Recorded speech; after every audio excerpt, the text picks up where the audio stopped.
Couple of updates. We've had some new listings come in, some listings go on hold, and some listings come back again.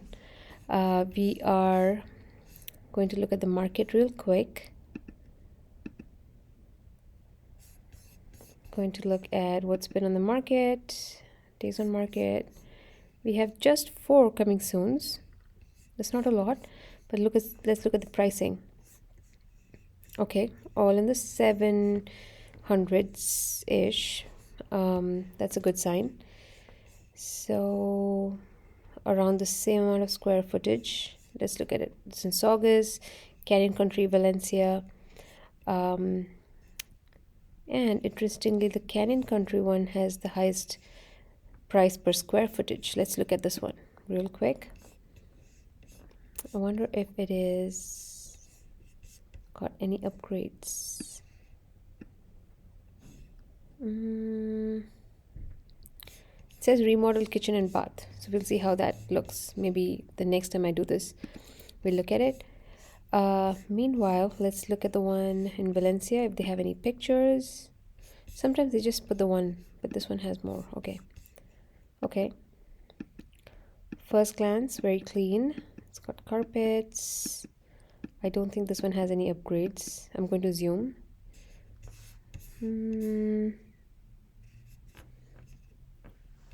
Interesting.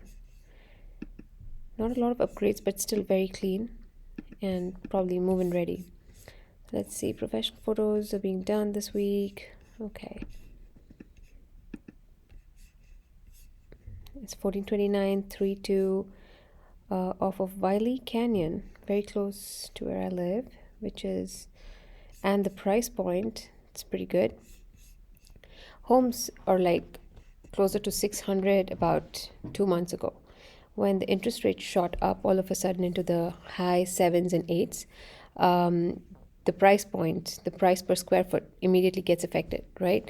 And so we are seeing a lot of more like the 2020 time frame prices rather than the 2021, 2022 first half prices. So, which is a good thing again.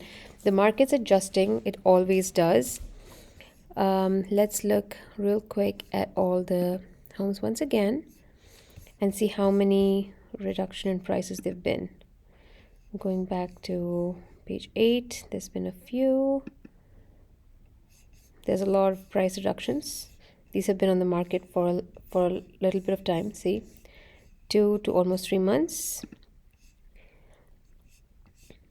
Yep, lots of reduction in prices. People are getting realistic, and hopefully they agree that the buyer decides what the pricing is. The market decides what the pricing is. This one is in, I think this is one of the new homes. Can't believe it's been listed at 614. What was it originally listed at? The original listing was 599, then they went up to 618, and then they dropped it a little bit. I think a house like this, 550, 570, especially because it's probably going to have special assessments. Look at this. I think we spoke about this house before. It says $12,000 in special assessments. That's $1,000 a month. And it probably has a high HOA.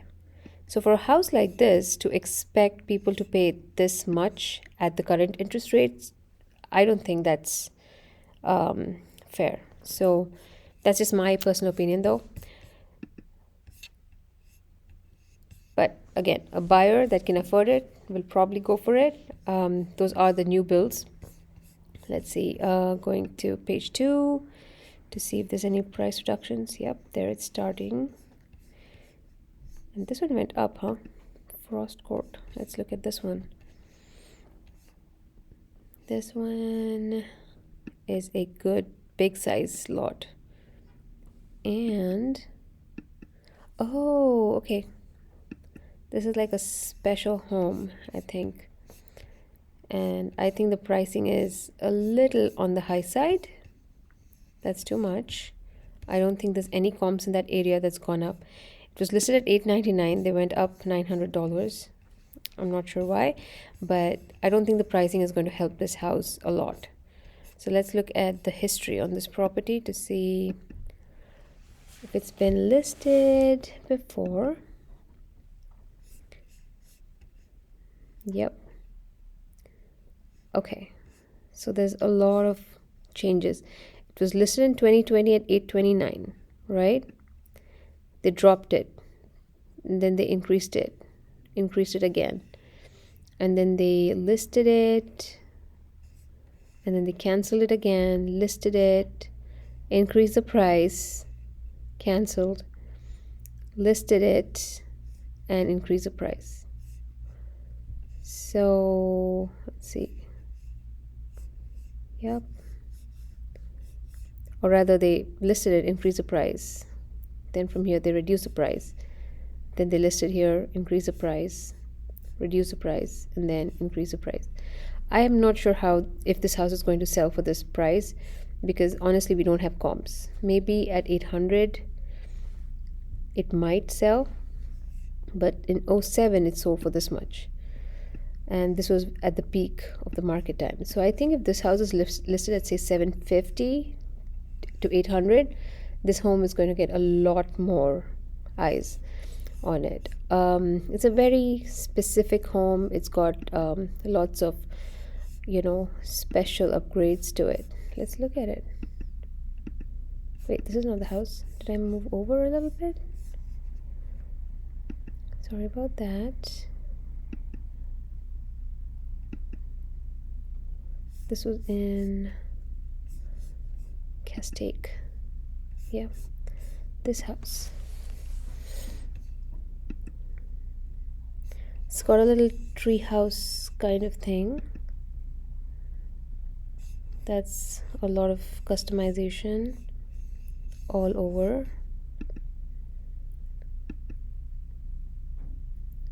You can see that the owners put a lot of money into the house after he bought it. She bought it. Let's look at the kitchen. I like looking at the kitchen. Interesting. It's got an island. It's got the quartz countertops, recessed lighting, some other special lighting. I don't know what they've done to the exposed beams over here. There's like a golden bracket.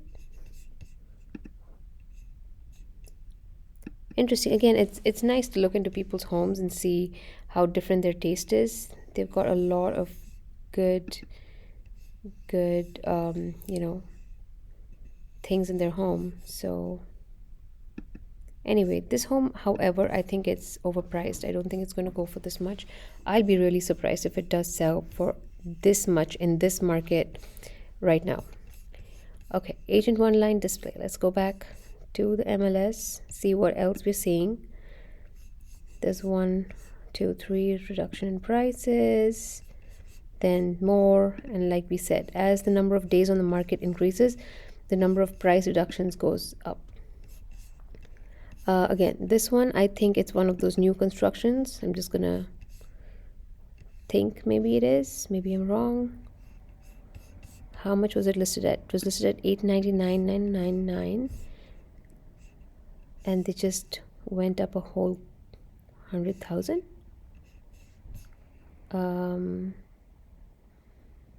Interesting. Let's look at the history on this one. Why did they do what they did?